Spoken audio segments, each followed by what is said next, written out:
Hi friends! Welcome to Charlie and Steve Watch Stuff, and today we are watching X-Men 97. My name's Steve Selnick, and joining me as always, you might be thunder, but this one is lightning. It's my good friend Charlie Peppers. Charlie, how are you today? I'm good. I'm just feeling blessed. Like, the black community's eating real well. We got Cowboy Carter and we got a Storm-centric episode. Come on, listen. Everything is coming up Millhouse, if I may say so. And also joining us today, we have our first guest to speak X-Men 97 with us. We're so excited to have her on today. We'd like to welcome health educator and operator of GeekGirlStrong, Robyn Warren, onto Charlie and Steve Watch Stuff. Robyn, thank you so much for joining us today. Hi, thanks for having me. And before we jump into the episode itself, I would love to just have you tell our audience more about yourself, what you do. GeekGirlStrong, I'm a huge fan of. My partner originally connected me to you because she is a part of your, well, maybe not a part of your Patreon, but she assists in the operation of your Patreon or one way or another. Full disclosure, my partner works for Patreon. And so just, we're going to clear out for you. So please tell us about yourself and all of the awesome things that you do in the geek and movement space. Awesome. Thank you. I have tried really hard to figure out how to tell my very long story in a nutshell. So the nutshell version is that I went to 3 different colleges and had 5 different majors by the time I landed on physical education. So I have a bachelor's in physical education, a master's in health education. I'm a certified health coach and nutrition coach, accredited pole dance instructor, and a whole bunch of other smaller certifications. I started GeekGirlStrong when I was a New York City public school teacher. I taught health, dance, and PE.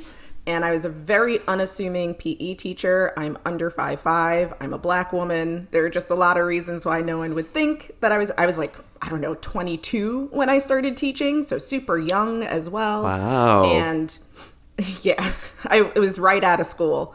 And while I was doing that, you know, I ended up being an example for kids because that's what ends up happening when you're a teacher, whether you like it or not. And I started realizing, because I taught 6th through 12th grade, that especially after the summer when they would come back from 6th to 7th grade, that there was a huge change in the kids. And developmentally, that's normal. But they basically go away for the summer as little baby 6th graders, and then they come back as little monster 7th graders. They have different smells now. They don't understand what's going on with their bodies. And a lot of my female students would come back, and it would seem like they chose something while they were gone. Either they were going to be a tomboy and still play kickball and like sweat and participate in PE. They were going to be really bookish and like good at school and kind of quiet and would rather read their manga up in the bleachers and take a 0. Or they were really like concerned about how they looked and socializing and would come back and be like, Miss Warren, I don't sweat anymore. I'm not changing. I'm too cute to be in this gym with any of you. And then I think it was really confusing to see me who like, I care about the way that I carry myself. I care about how I look. I also was teaching kids who were either immigrants or first generation Americans. And on my father's side, I'm African American. On my mom's side, I'm first generation because she's Jamaican. And so neither one of my parents have college degrees. I was just relating to the kids in a lot of ways. So for them to also see that I enjoyed going to the gym, I enjoyed sports and teaching it to them, I cared about my outfits and how I looked and carried myself. And one of the only times that I would miss work was to go to New York Comic Con. And I would come back with presents. So basically, I started taking games in order to get kids more involved with PE. Everyone called it something different. In New York, most of us called it Steal the Bacon. It's a line game. You all get a number. They put a bowling pin or other object in the middle of the gym, and then they call your number, and you try to grab it before the other team tags you. Whenever I explain it, people understand it. Basically, instead of just calling it Steal the Bacon, I would call it the Hunger Games Cornucopia. And I would put on a whole show, and all the kids would get numbers that were districts. And in that, started realizing that there is a way to relate to people. When I started saying that to women at events like Geek Girl Brunch, which is a meetup group, a lot of them were like, do you train adults? And I said, no, but I can. So when I burnt out in a fiery glory as a teacher, I became a family planning health educator at a nonprofit health clinic in the city. And during that time, built up my clientele, which turned into Geek Girl Strong, which I've been doing full time since 2018. I think that was a nutshell. It was a big nutshell, but it's a nutshell. Well, allow me to speak for both of us when I say that we appreciate a big nut. So thank you for telling us your story and for all that. I mean, I tried to. My partner says I'm funny when I'm funny. So you know how that goes. So we'll dive into a little bit of the fandom side of it. But before we go into that, just can you tell people where you currently operate for Geek Girl Strong and where they can find you if they're also interested in sort of geeky focused things that can also get you up and moving and feeling stronger and better about yourself? So I'm from New York, so I'm there often, but I'm currently based in Philadelphia. So both of those cities typically get in-person programming with Geek Girl Strong and workouts and things like that. But I work mostly remote since COVID. My clients are all over the country and our community through Patreon. That's not planned, but yes, Patreon's one of the ways that we stayed connected because I have a private Discord server. So we have an international community that's kind of filtered onto Discord, and that's how we all keep in touch. So in person and virtual, I try to be ethereal and be everywhere. As we have to be these days, apparently. Yeah. And so we'll make sure that we have all of those relevant links in our show notes as well. So if and when you want to check out Robyn's stuff and check out Geek Girl Strong, I highly recommend it. We'll have all of the things there for you to go and find it. Now let's talk about the geek side of it. Yeah. Obviously, you're rocking the Storm earrings right now. If you're watching on YouTube, you get to experience them in all of their glory. A little shameless plug for the fact that these are going on YouTube now. And so just rewind us back to the beginning. Like Charlie and I, in our first episode, we kind of shared our introductions into fandom and what were the things that originally pulled us in.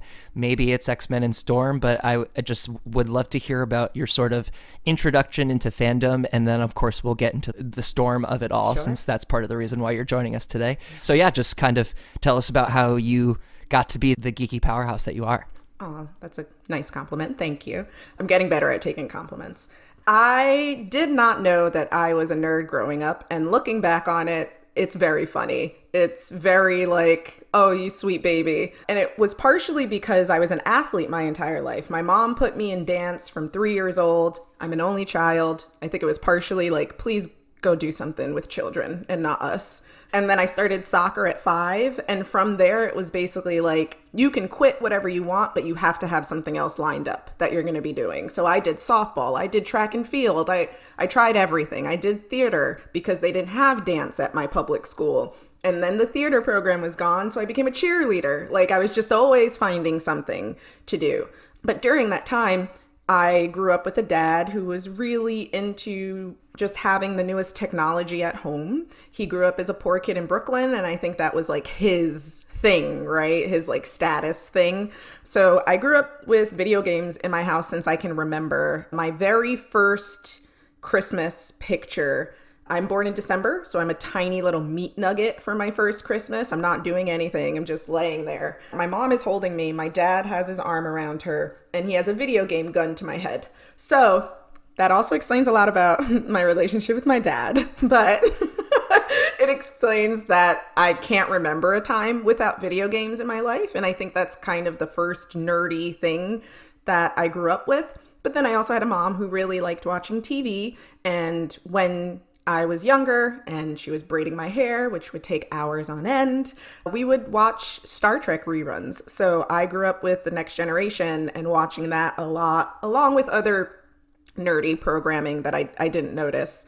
And then the first thing that I can remember really choosing that is now treated as a fandom was that the 5th grade girls at my school were talking about this show where this teenage girl was going around killing vampires.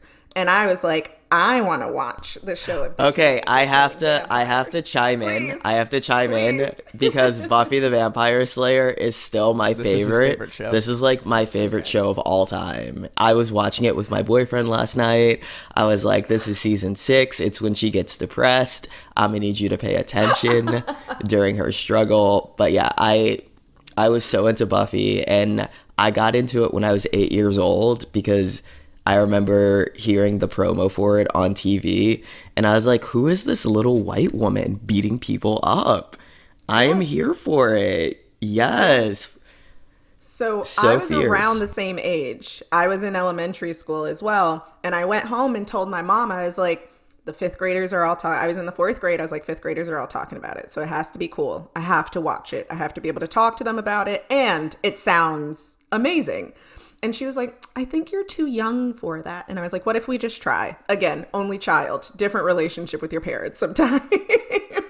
So we tried, we watched it, and I think she just forgot about me because she wanted to watch it. So we would just watch it all the time. So that was, I think, the first thing that was really influenced by me was Buffy the Vampire Slayer.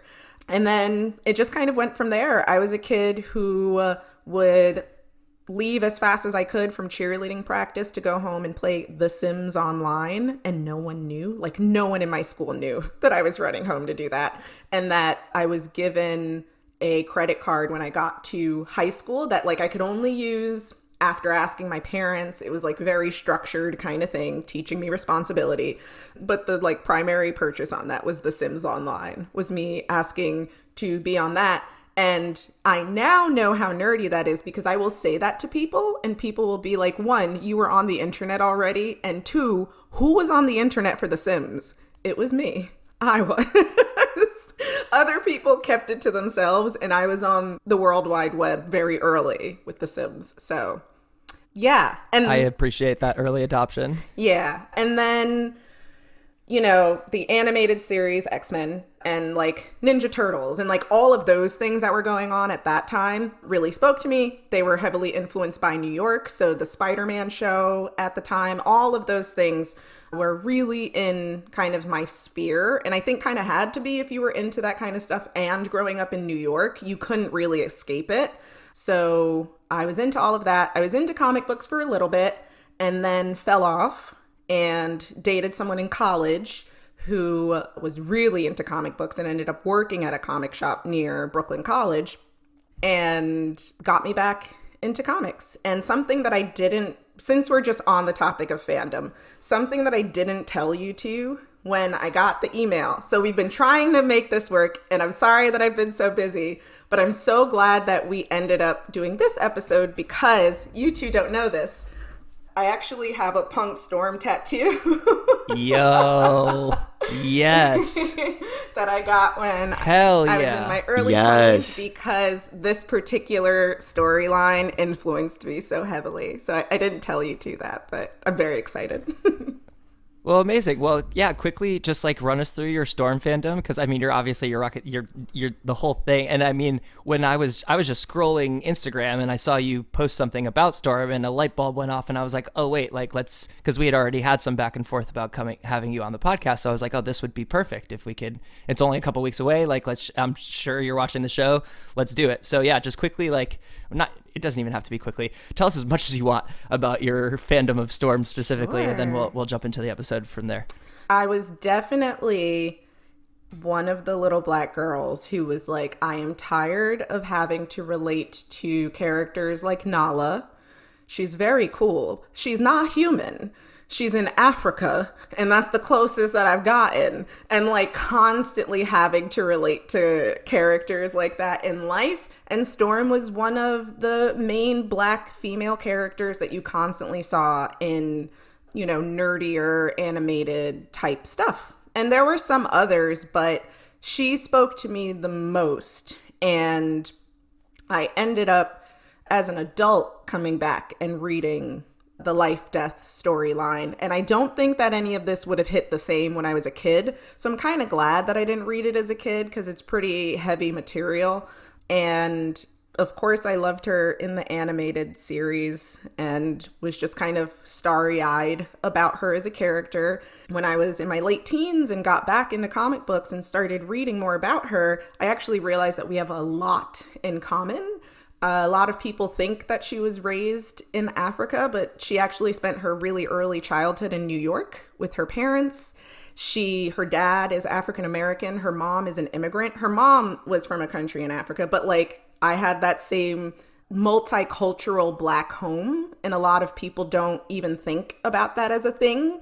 Like, I'm not biracial, but I am multicultural in my home. So Storm relates to that a lot. She had a lot of trauma in her childhood. Unfortunately, I relate to that a lot.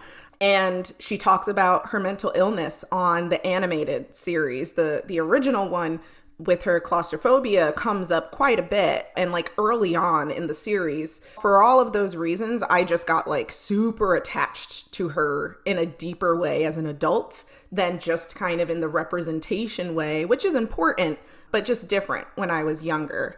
And because I'm such a nerd, and I was like, I gotta at least have an idea of what I'm talking about. There was a flood in New York a few years, and I lost a lot of my comic books in the flood. It was very sad. And one of the ones that I lost was the LifeDeath comic. And a friend of mine, Ivan, shout out to Ivan, 2 years ago now, I think, or maybe last year, time is weird, surprised me with new ones. You can kind of see it. There we go. So I actually have all of them. I was flipping through them before we started. And then I have like collections of Claremont stuff. Yeah. So pretty serious about my Storm fandom. All my friends haven't, like, no. Incredible. Yeah. Incredible. Well, thank you for sharing that all with us. We truly appreciate it. And I think that's a great jumping off point. Let's jump into this thing. Let's talk about this episode of X-Men 97. The last one, titled LifeDeath Part 2, released a couple of days ago, April 16th, 2024. Written by Charlie Feldman and directed by Chase Conley. And the plot of the episode is Storm is forced to face her worst fears in order to free herself from the grasp of the Adversary. Meanwhile, in the Shi'ar Empire, a place that I was wholly not expecting us to go, a familiar friend plays politics. We have to talk about the intro credits at this point because they've told us so much at this point.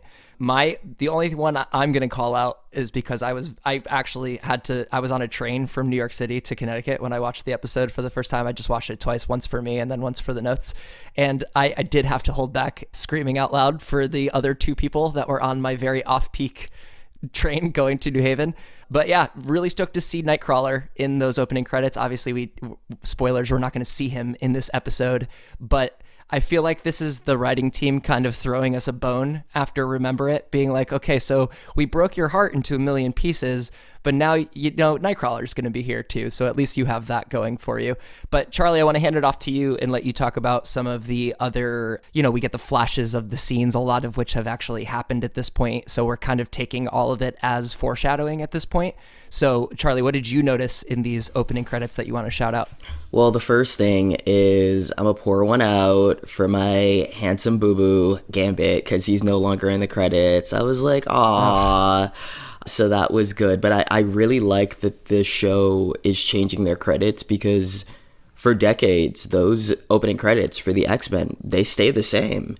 They stay exactly the same. And just seeing them move around, it makes it something that you don't want to skip because it's part of the story. It's a method of foreshadowing. I really appreciate that we also saw Apocalypse again. We saw Cable fighting Apocalypse, and I read a lot of theories about who was responsible for the mutant massacre in episode 5, and Apocalypse was high on everybody's list for that. I don't believe that it was Apocalypse, and it turns out I was right because Apocalypse wouldn't use Sentinels, but I found that to be interesting. We also see Nimrod, who is a Ultra Sentinel. He's like the pink robotic figure who gets blasted, and then we see, I believe it was Bishop, Wolverine, and Storm coming out to kind of confront him, and that was part of a alternate reality storyline that we had in the original series, so I thought that was really cool. What else? We see Forge and X-Factor again, so I'm really hoping that we do end up seeing some members of X-Factor, particularly Iceman, because I love him, he's one of my favorites. And we see Charles and Lilandra smooching. I have so much love for the storytelling on this show. Do you have any thoughts about the opening credits, Robyn? Yeah, I didn't notice everything that you just listed, so thank you. But also, I feel like the creators are doing a really great job of including all of these things because they know how beloved the theme song is and that like we want to listen to it. But at the same time, it's like, do people want to watch the same opening over and over again in order to get that feeling from the theme song? So I think it was a really great idea to say, let's change the characters and like make this a part of the story, not separate from it. I think that's sort of how I've started to view the opening credits as just a part of the episode, not separate. 100%. And I feel like this is the second time we've referenced Game of Thrones in as many episodes, but not a lot of shows take advantage of that opening credits scene. So I think they're used to people binging and skipping and stuff like that, where you would watch the opening credits because you wanted to know where we were going in that episode. It would only show places on the map where the episode was going to go. So it became sort of this other sort of foreshadowing thing, however you feel about later Game of Thrones aside. And so it is really nice that X-Men 97 is taking advantage of this and obviously taking advantage of their advanced technology. Speaking of advanced technology, that's a professional toss right there. Let's go into the opening of this episode where we open on the Shi'ar Kree War, a place I just 1,000% didn't expect. Robyn, just to kind of fill you in, Charlie is the comic reading, has watched the series multiple times person, and I'm the person who plays too many video games to do that.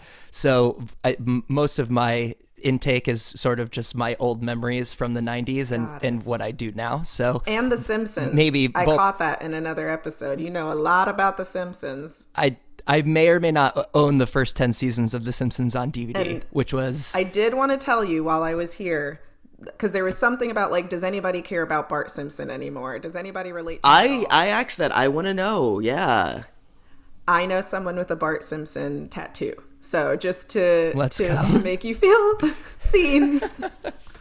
Some people do still have feelings. I love this detour. I have this. The book is probably somewhere in my parents' house right now, actually. I used to read Bart Simpson's Guide to Life more than any book ever, which I don't know how problematic that is. I haven't reread it since I was like maybe 13.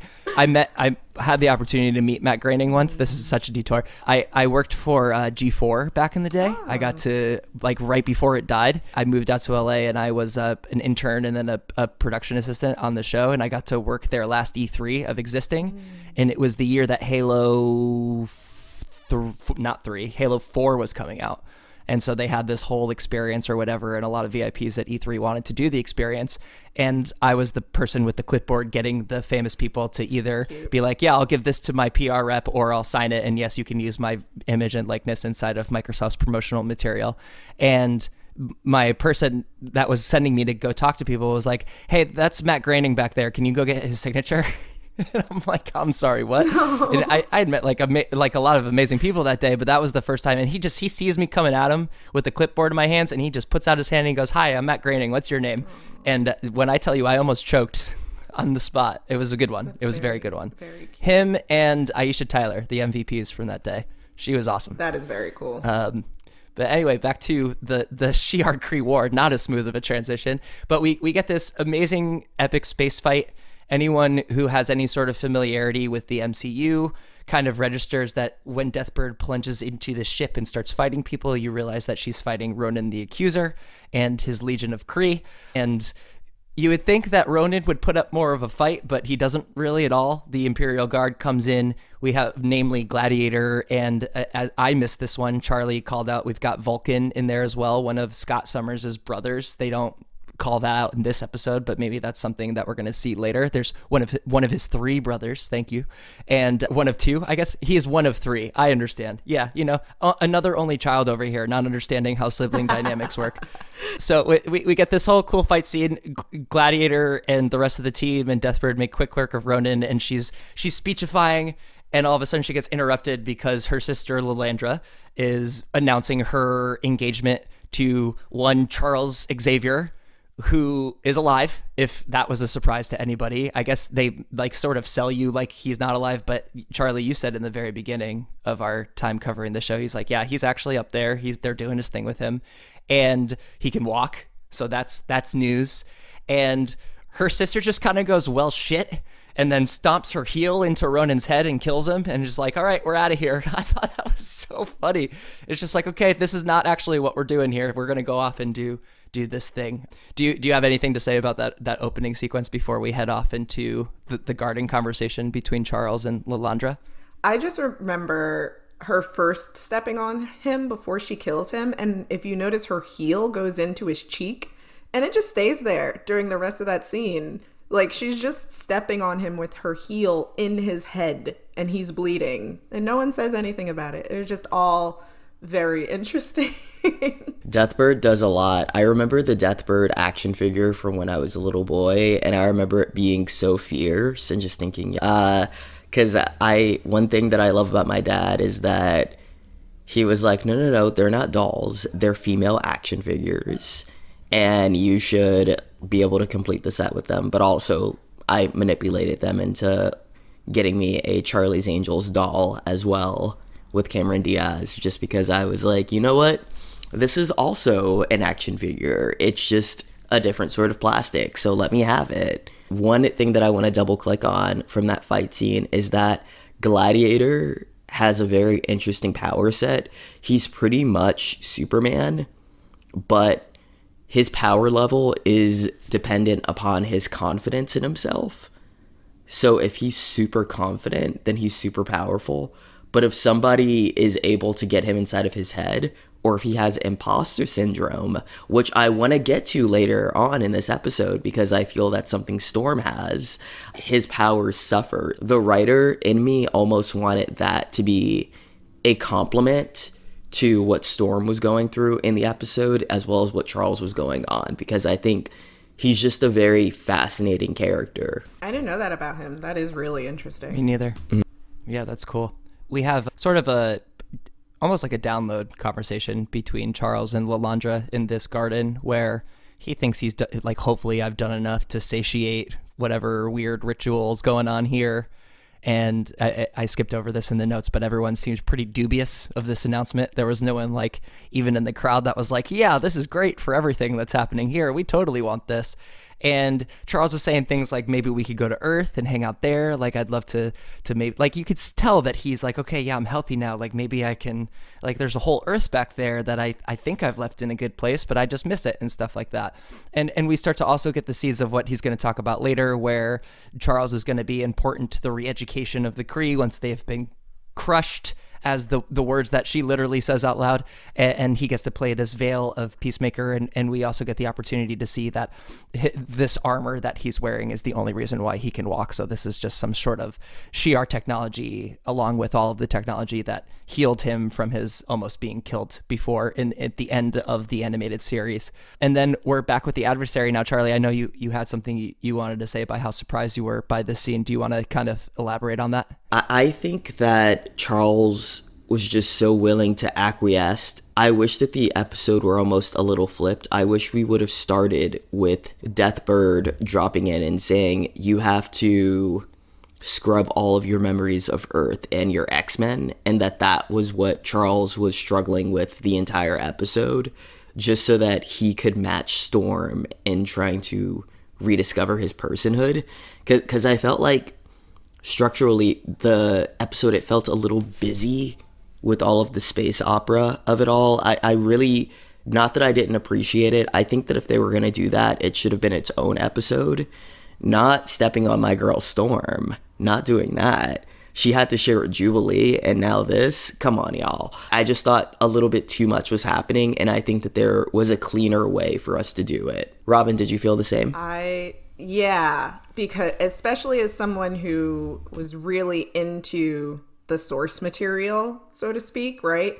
And I don't want to get too far ahead in the episode, but like Storm deals with the loss of her powers for a long time in the comic books. I understand that they have to condense things for a 30-minute episode and whatnot, but the fact that she's split so many times for this very big storyline, for this very important character in the X-Men, I think they could have given her a little bit more time with this storyline if they did something like that. I totally agree with that. We'll get into Storm's storyline right here, and where we get back into the Forge's cabin, where he has this nasty purple infection and is looking pretty bad, and the Adversary is just like, just leave him, just Just let him go. He fucked you over. Just like let him die. Watch it. I don't care. Whatever you want to do. Like do it yourself. Whatever. Like even better. And, you know, she was like, get out of here. I'm not going to do that. Tries to get out of the cabin. Can't. We get this whole like another almost like fear vision thing where she gets shut in this coffin and the adversary starts dressing her down for basically being like, I know you don't fear death. It's living that you fear. It's that you don't want to embrace your powers. You don't want to be who you are. You're hiding, even with the X-Men, you're hiding yourself about who you truly are. And so I'm feeding on all of this like misery you're feeling for not being able to truly be yourself. Just when it seems like she's going to cave in, Forge runs in all bandaged up and starts throwing some fucking Doctor Strange magic at this thing, which is a nice nod to, again, the MCU. If you've ever been an MCU fan, you recognize that magic right away. And then also sort of a nod that he said he learned all this stuff from his mother. So his mother was involved with the Sanctum Sanctorum. But that animation looked amazing. It was very What If. Honestly, it's almost like What If came in. If you've seen What If, they have some of that magic in there. And it's almost like it got inserted into the X-Men 97 show, which was a really cool touch. And that he also absorbed from his mother's knowledge that there's this cacti, the Midnight Chala, which has the aloe that could potentially heal him. And then they accelerate the love story again, where Storm is like, well, then we ride together, my love, which is, I think, for what you said, Robyn, one of the first examples of like, okay, where did this, because we said this in our coverage of the first Life Death, where Forge is like, but I love you. And we were like, from fucking what? Like, since when? Where did this come from?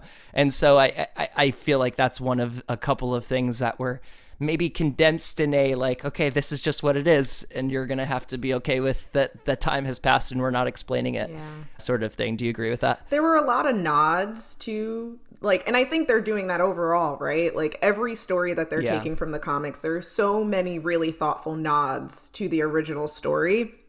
But maybe just because I'm so attached to this particular story, I'm noticing those really big gaps where I'm like, well, at least make it appear like my girl, like you got to work a little bit harder than that. Like, why is she in love with him?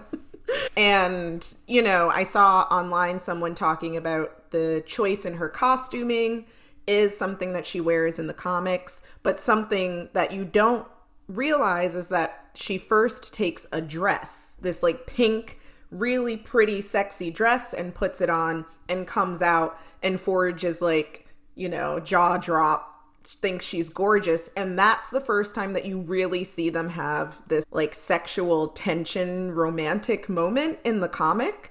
And then she's like, he doesn't know what to say. They're both very awkward. It's very cute. And she's like, oh, I'm so stupid. And you see this, you know, Omega mutant, and she's without her powers right now, feel like insecure, like a girl, right? Again. And she goes back to the closet, and that's when she changes into the overalls. And then like he gives her alcohol for the first time, and something they don't show is she says, I don't drink in the comics as well. So like there's just so many things happening in this relationship and for Storm that I can understand that they don't put in her saying like, no, thank you. And him being like, you don't have powers anymore. What do you care? Just try it. But something like them falling in love could have been explained a little bit. I want to yes and what you just said. I think it's so interesting having, now I want to buy that comic. I've never read Life Death before, so I'm going to treat myself and consume it. But something that I really like about Storm is that she has to have such a tight rein on her emotions all the time, which is also something, Robyn, and I want to know if that metaphor lands for you, just as a Black woman, having her have to constantly have double consciousness about how she's coming across, otherwise it'll all come down. That's a metaphor that's always really spoken to me. So her being offered a drink and being able to cut loose and be her full self would have been a nice color to that story that I wish they would have kept. She's like, oh, you know, I never really get to just be, you know, so this is really, really interesting. 100%. One of the reasons why I have this tattoo is because of that, because to me, this particular Storm really represented something about womanhood that I really related to. And it's not separate from being a Black woman. Like I can't really separate those in my life. So I was apprehensive when I first saw her in this new animated series because she has the mohawk. And I have been very specific and like frustrated about them overusing mohawk or punk Storm because it is a very specific storyline and it is a very specific reason why she cuts her hair like that. In the original story, she still has her powers when just like in the show, but one of the reasons is that they go to Wolverine's wedding with his Japanese lover. He has so many lovers. If people don't know, Wolverine is out here in these streets constantly. And while she's there, X-Men stuff happens. X-Men drama happens. And she partners up with this other woman there, not romantically, but that's when she's like, I am tired of being so irresponsible. She had this thing with Calypso beforehand, and like she's just going through all of these things. And that's when she makes the decision to cut her hair and change her outfit. And no one knows until she shows up at the wedding. And that's the tattoo that I have. That's her pose. She shows up and she says, hello, kitten, because she's talking to Kitty Pryde, who like they have a mentorship kind of relationship in the comic books. And it's this huge moment because Kitty is like, what? Who are you? Like, where is Mama Storm? This is complete. Like, you cut your hair. You're wearing leather and a studded belt. Like, who are you? You're wearing a choker. You're wearing all of these things. So it's a very specific moment for her. And then while she's in that like garb and costume and everything, she loses her powers. So it's like all connected. The story is so long that it doesn't end the same way that it does on the show. And I'm really sad because there's a big moment in the comics that I also think is big for her. And the only other time that I really liked their use of a mohawk on her was the second time that I saw it, and then they started using it a lot, was after her divorce from T'Challa. So for a while, the comics were really using like her hair to express herself, which is also something that's very big for Black women. And this haircut to me always signified this breaking out of some kind of mold for her. Because in the opening of that particular comic, which I can't remember which one it is, but she talks about having been a queen and leaving it behind because that wasn't what she wanted. Like, that wasn't the deal. She loved T'Challa, wanted to be his wife, was not interested in the rest of that stuff. She wanted to be with her X-Men. So yes, I relate to so much of that stuff. And I guess that's why, like, I'm very protective of the character in general, but definitely this particular version of her. As you should be. As you should be. Thank you for, going down that with me. That was fun.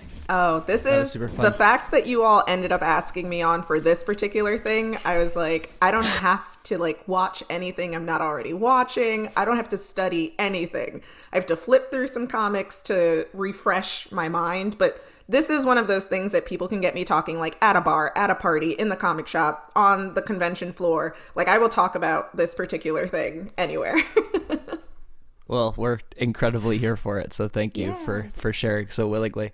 All right, so we're going to, the next, and Charlie, I agree with you that there's a lot of sort of skipping here. The reason why I watched it twice in a row was because I was maybe 5 minutes in and immediately closed my doc, because usually I can take notes while I'm watching it the first time. And after the first couple of scene jumps, I was like, oh, absolutely not. There's no way I'm going to be able to keep up with this. So if it feels like we're kind of jumping around a little bit for the next couple of minutes, it's because the show kind of jumps around for a little bit for the next couple of minutes. So we start with the quote unquote revealing of the royal couple. One of the advisors to the Empress is just immediately and very publicly like, hey, not sure if this is a good idea. Things are kind of hard right now. I don't know if you noticed, we're in the middle of a war and we don't even fucking know this guy. So maybe if you just like took a little pause. And Deathbird is less subtle, if you could be subtle about it. One of my favorite scenes in this entire episode, because not only was this woman like, Terran, Earth is ghetto. She said, your entire galaxy,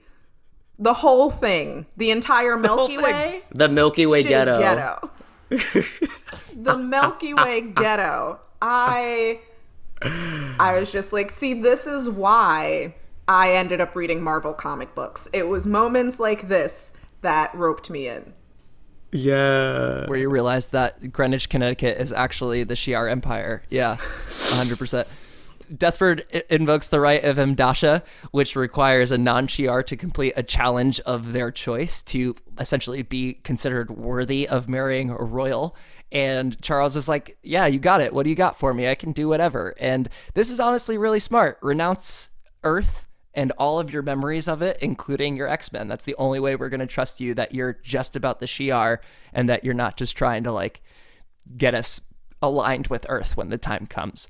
And then the only other thing I'll talk about quickly, because it ends up mattering towards the end of the episode, is that Charles and Gladiator have a conversation in front of a couple of statues of the Shi'ar gods about how they were the first ones to have a marriage and this other culture was assimilated into Shi'ar culture, and that's how they sort of keep their empire in order. And essentially Charles goes, well, I know somebody on Earth that would agree with what you think, that the best for the safety of your people is to make everybody your people, or to only have a space for your people, and any other people are a danger to that.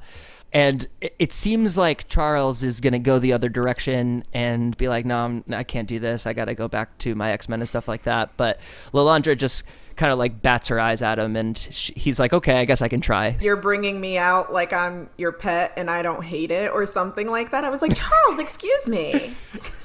And then she's like, you could bark later.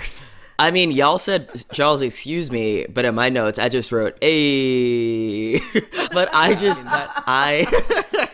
Shi'ar. I mean, Charles, Shi'ar good. Get it. The fight and the struggle is long. You better, demerits, young man, demerits. But I think that this would have been an opportunity for the writing to have Gladiator bring up Magneto, and for Charles to go into a little bit of his reasoning of leaving the X-Men in Magneto's care, and for him to kind of elaborate on that, because he doesn't, I find it odd that doesn't come up, that he doesn't say that. Or yes, and to that, I think Lilandra could have pushed back and said, but your friend Magnus is looking after them right now. You wouldn't have left your X-Men in his care if you didn't think he was capable of it. It's like, yeah, but those aren't just my students, those are my kids, and I still want to see what's happening. You know, I think I wanted to get into Charles's head a little bit more, and I think all of this scene with him and Gladiator is the closest that we got to it,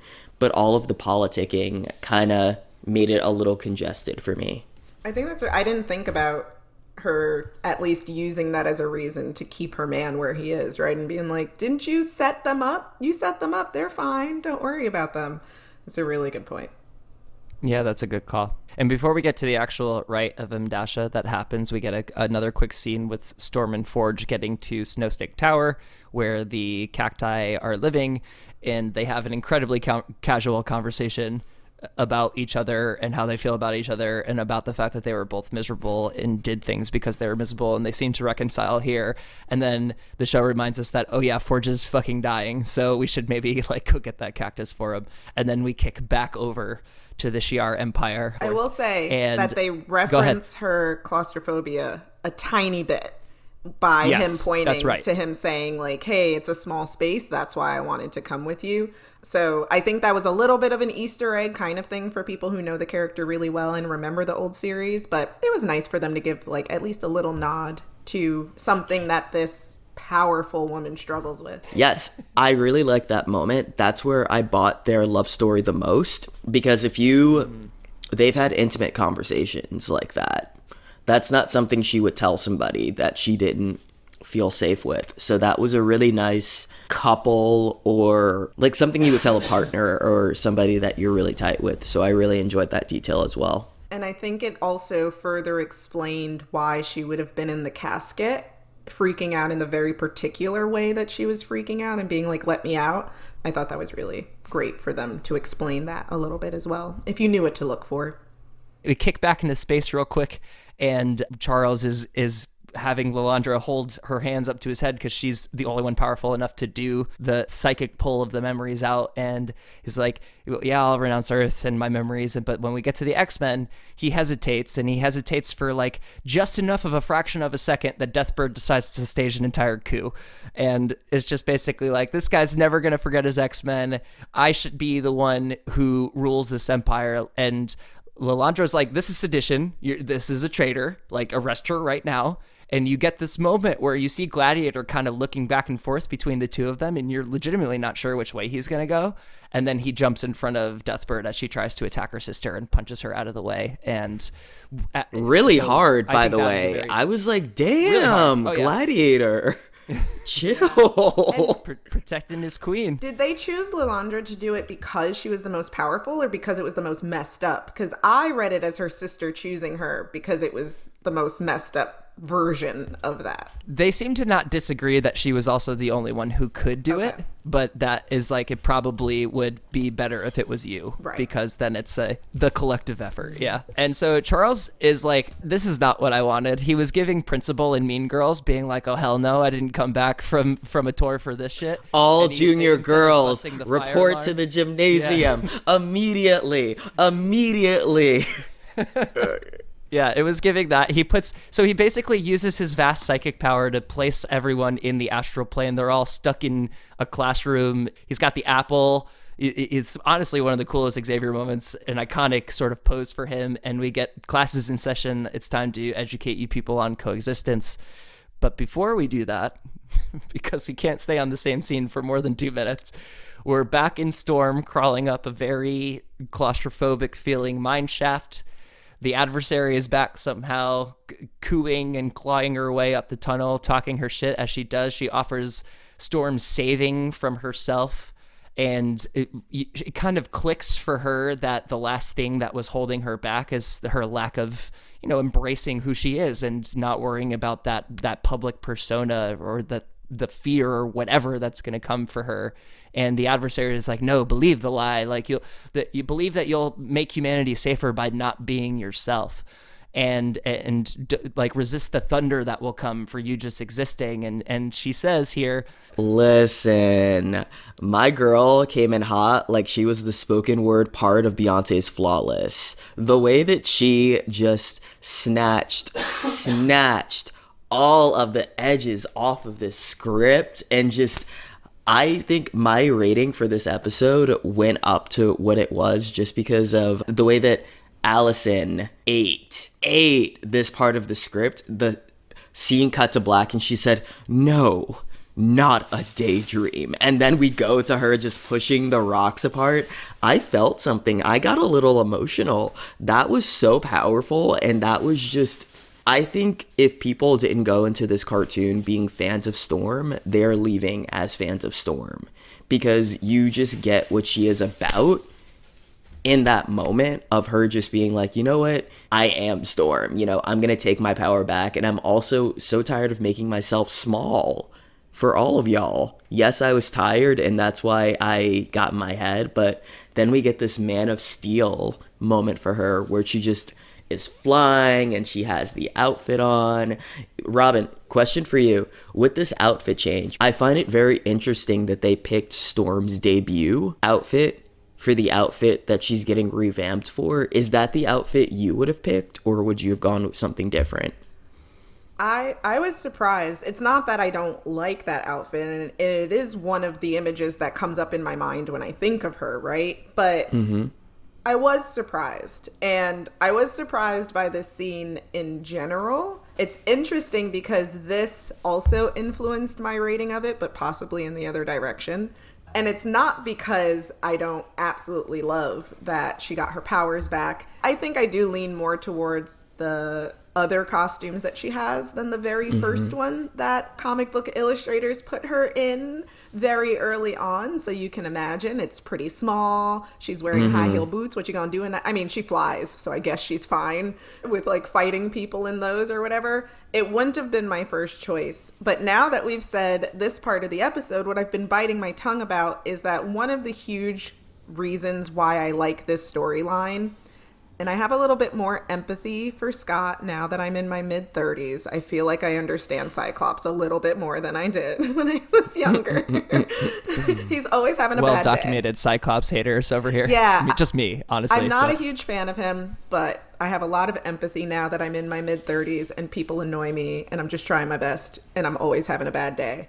That being said, one of the things in the comic book storyline, which happens much later, is that she battles Cyclops for leadership of the X-Men while she has no powers. And she wins. And I won't like give away how she does it, just in case folks listening want to go and like see that part themselves. But that's such a big moment for this character that I was a little sad, I think, that she didn't get more of an arc of her like powerlessness, because she shows how powerful and smart she is even without being able to control the weather. And then I think that this moment would have been even bigger and even brighter to me. And also just that I could not remember the Adversary battles in the comic books. I know it happens. I don't think it's in her mind. Like, I don't think it's Storm that's bringing it up. I think it's something that's actually connected to Forge and his culture and his story.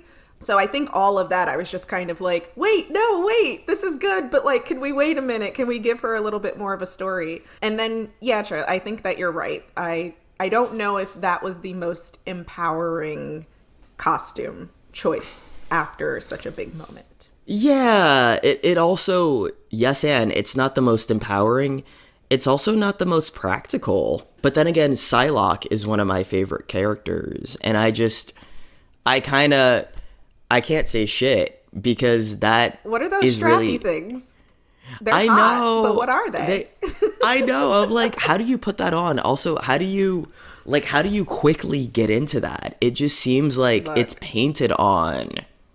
It like, does. like that is just, it is so impractical. If they were gonna go with the Storm outfit after this, I would, and this is probably me just showing how like nerdy I am for this run of comics. I like Storm's purple outfit that didn't have a cape, but she still had her crown from the late 2000s. I just love Storm in purple, but I digress. I'm kind of hoping that we get a whole bunch of her looks. I kind of feel like that's what they're going for, and that's just what so I'm many. hoping.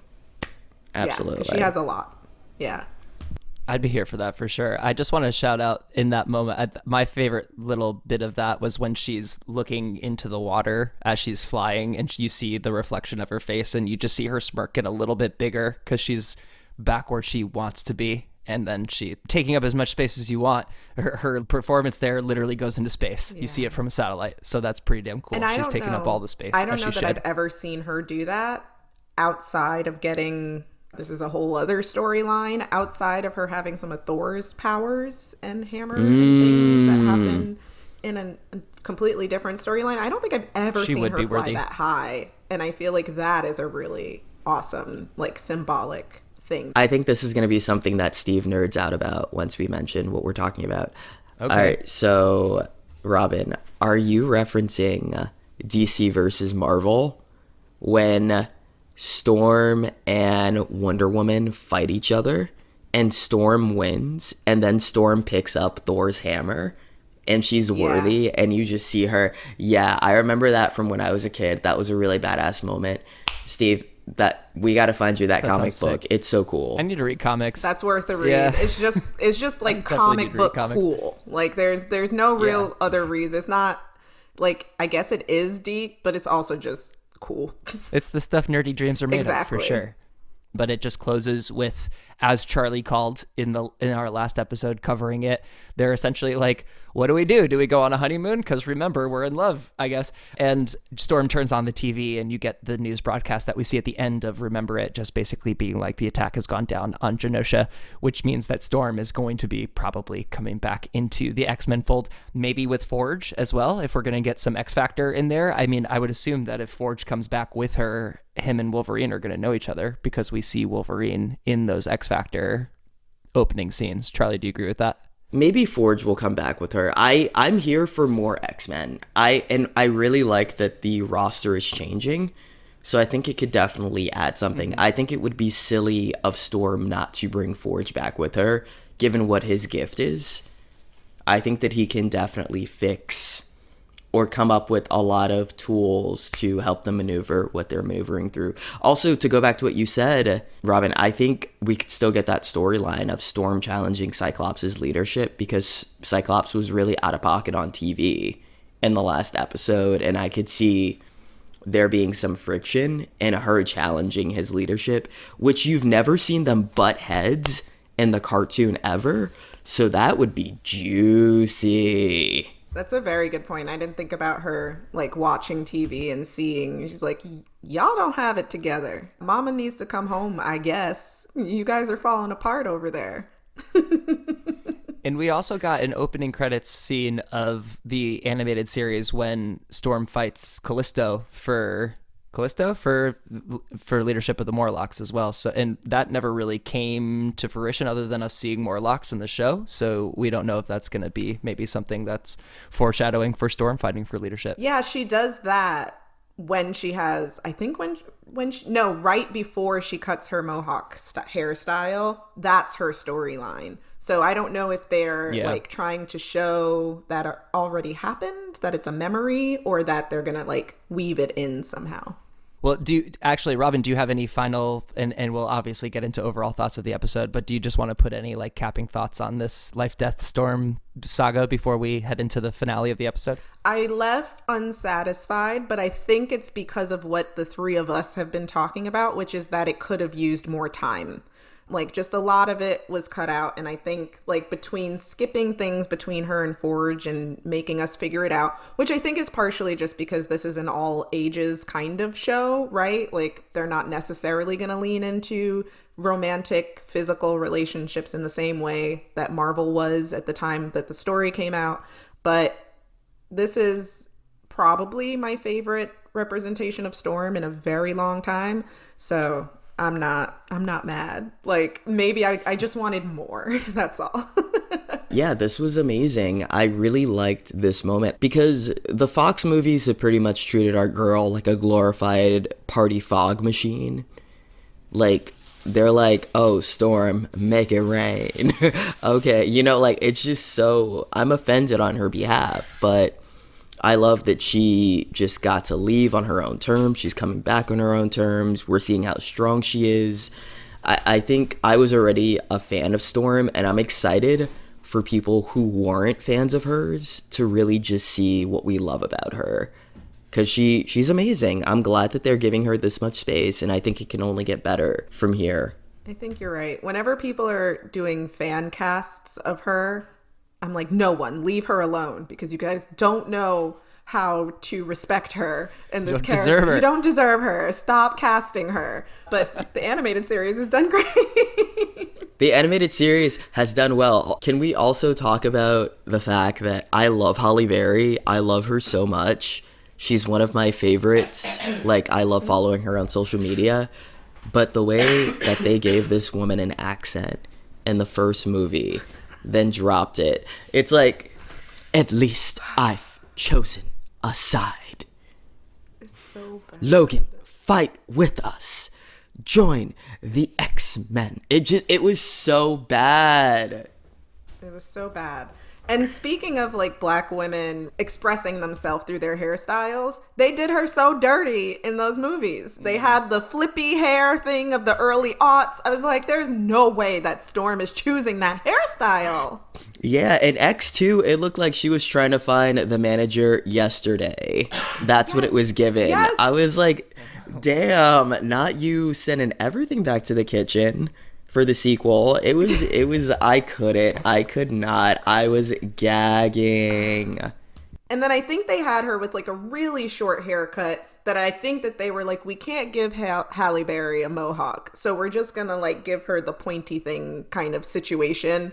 Yeah, Pixie. I like Halle Berry too, but I love her. It wasn't a great choice. It's tough. I love her, just not in that. But yeah. Exactly. Before we get out of here, we just have the way that Charles finds out that all of this went down. We're back in the astral plane.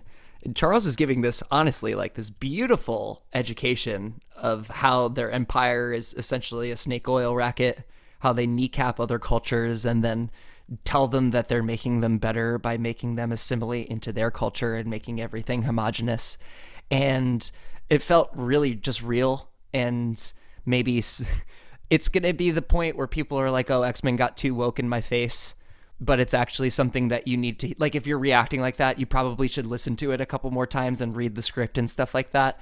And it goes back to the heart of what I think so many of us think that X-Men is about, or appreciate X-Men to be about, which is tolerance and coexistence, no matter what, especially from where X-Men came from originally and how relevant it continues to be now in today's society. This was just a very well-written and very poignant monologue that I wish wasn't as relevant in 2024, but continues to be relevant as the days go on. Just as like a side note, as someone who used to be a school teacher, forcing them to raise their hands really spoke to me.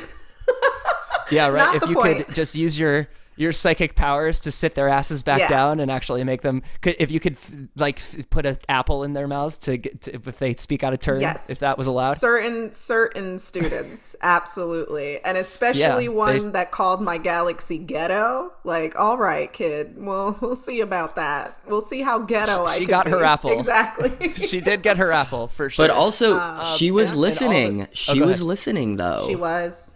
It was working. Something was happening. Well, right, and so something was happening, which makes the timing of this really unfortunate. Charles, in the astral plane, gets, all of a sudden, he just sees rows of deaths of skeletons. This must have been him feeling Genosha happening in the moment, because my theory is that both of these things are happening in line with Genosha. So, like, Storm happens to turn on the TV in the aftermath. Charles is feeling it, I think, all happening in the moment, very much so. Like, I'm going to make a Star Wars reference here, very much how when Order 66 goes down, Yoda's the one who, like, feels all of it because he has that deep of a connection with the Force. I think Charles has that deep of a connection through his psychic abilities with his children, that he feels the death of the millions of them. We get a giant Gambit rise above all of them and then turn into a skeleton in front of us. That one hurt. I am going to say, no Magneto to be found in this, and I think that means something. I theorized in the last episode that Magneto wasn't dead for one reason or another, whether or not it's a good theory, and I'm going to completely stand on it until I'm proven wrong in the next episode. Steve, Agree. do you know who Cable is? Do you know, like, his powers and, like, a little bit about him and everything? I know probably enough, but you should fill me in about what you're going to reference here. I don't believe anything in comic books. I don't believe anybody's dead, ever. Oh, you're just talking about the time travel aspect of all of it. Like, sure. You know, they showed him really quickly, and then he's gone. So I am very of the Infinity War mindset, that I'm like, that story isn't over. Everybody who... Anything can be undone. Anything can still be undone. But it is interesting that Charles didn't think about his frenemy in that moment at all.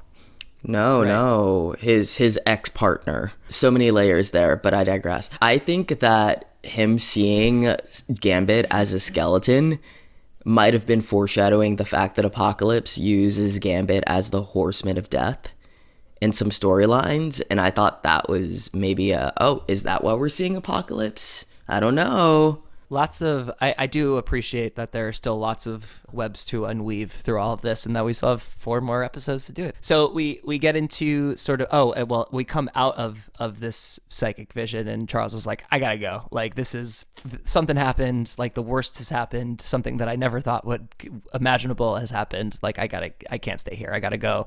And Lalandra's like, you understand that means we're done. And he's like, yeah, we were done. We're done. I don't care. Like, I gotta go take care of my kids. And so he's out of there. We got Charles coming back to Earth. We have Storm coming back to the X-Men. That's going to be an interesting little power dynamic coming in there, especially with Scott actively tail spinning out in front of us. And before we go, we get the true villain, the architect of the massacre on Genosha. We get Bolivar Trask, that absolute piece of garbage, running away. He gets shot from behind. He's like, I gave you my DNA to access Master Mold. What else do you want from me? Just kill me. Like, I saw what happened on Genosha. I don't want to be a part of this world if that's going to be what you're doing. We find out that it was Mr. Sinister all along that got access to Master Mold, that created the Wild Sentinel, who unleashed absolute hell on Genosha. And he's like, you trust me. I'm not going to kill you yet because I need you, because I got stuff to do. So we now know that Sinister is the architect of everything on Genosha, and that he will most likely be the main villain as we head into the finale of season 1. Robyn, what did you think of this ending and how we're going to be heading into the rest of the series? Did you all see that there was some sort of interview with the writer talking about pre and post 9/11, that was an influence. Interesting. Yeah, so pre-attack on Genosha was pre 9/11, when they're like, everyone's very hopeful for the future and like, what can we do, and yada yada.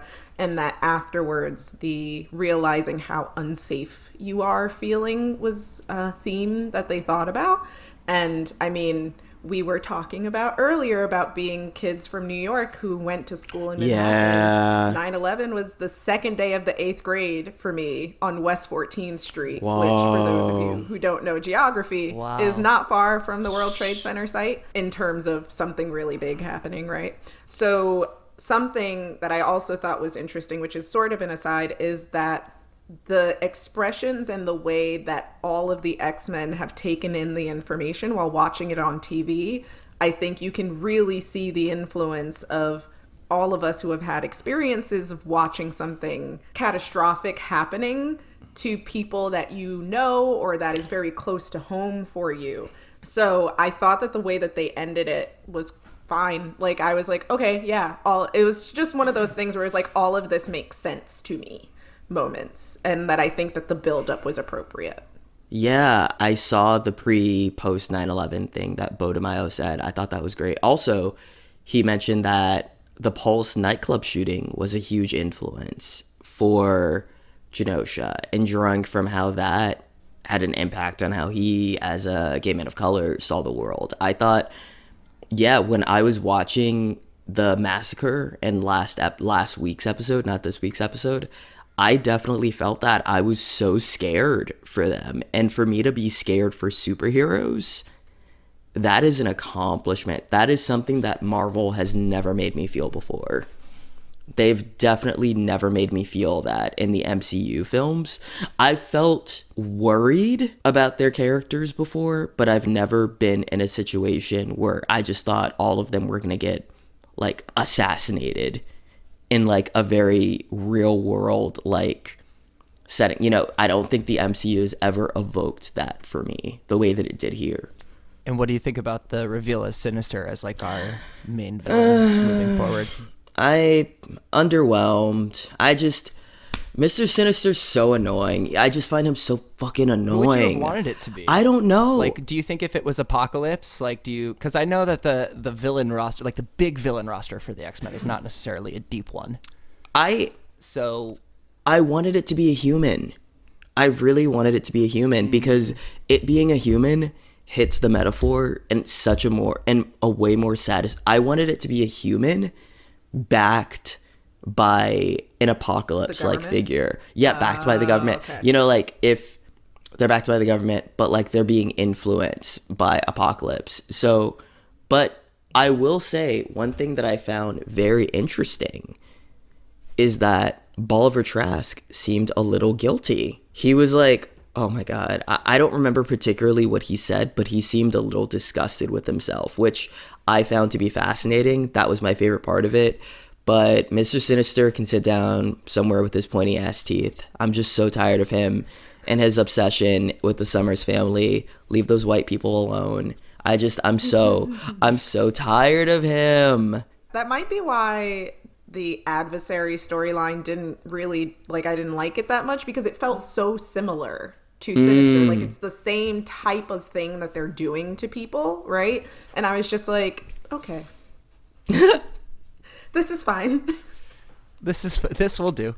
Well, let's take it into our final Sentinel ratings then, and we sort of attach our final feelings about the episode with it. So, Robyn, as our guest of honor, please, out of 5 Sentinels, what in halvesies are allowed?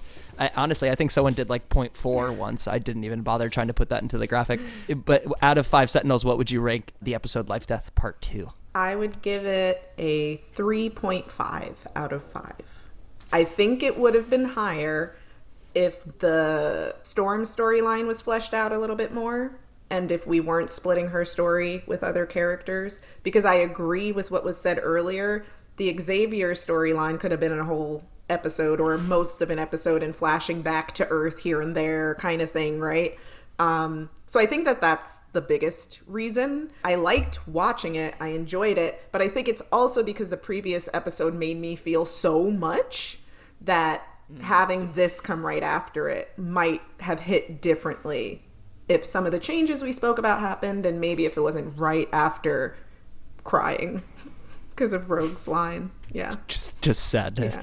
Yeah. Charlie, what you got for us? I am going to agree. I'm going to say 3.5 Sentinels as well. The half point is because of Allison's voice performance in this. Like, that definitely raised the bar for me, because just the no, not a daydream was just so, like, she ate. Like, our girl ate. I thought that was amazing. But I don't think this was a great episode. I think it was good.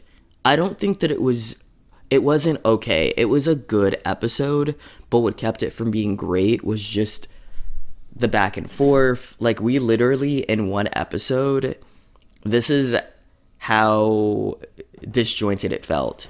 We got Doctor Strange magic, a space opera, and a demon in the same episode. Then we cut back to the reveal of what happened in episode 5 with a villain from episode 1 and 2. So it was just very busy, and I think that there was a way for it to be a little bit more linear. But when you got 10 episodes, you got to move. So I guess you can only do so much. Well, it's funny. I think it's been the same for all of the episodes. I'm also at a 3.5. Which means that I think Charlie and I continue our streak of rating the episodes the exact same. And now, Robyn, you're joining us on that train, as that we've rated every single one of these episodes the same all the way through. That's really funny. I did not know that good old coming group into think. it. Yeah. That's awesome. I love that. And that's going to do it for this episode of Charlie and Steve Watch Stuff. We did the thing. We reviewed Life Death Part 2. We're going to be back next time with X-Men 97. But before we go, I want to extend one more sincere thank you to Robyn for joining us today on the podcast. Robyn, one more time, where do you want the people to go to find you and your stuff? Everyone can find me at GeekGirlStrong everywhere, geekgirlstrong.com. The branding, we've done a lot of work on it. Literally, if you search that name, you are going to find me somewhere, including our Patreon. If you're not in the New York and Philadelphia area, you can check us out there too. Beautiful. You got that strong SEO. I appreciate that. That's good stuff. Awesome. Well, thank you again. Honestly, it was so much fun talking about all this stuff with you. Please come back soon. And for myself, Steve Selnick, and my good friend Charlie Peppers, we will see you all on the next one. Bye, friends. Bye.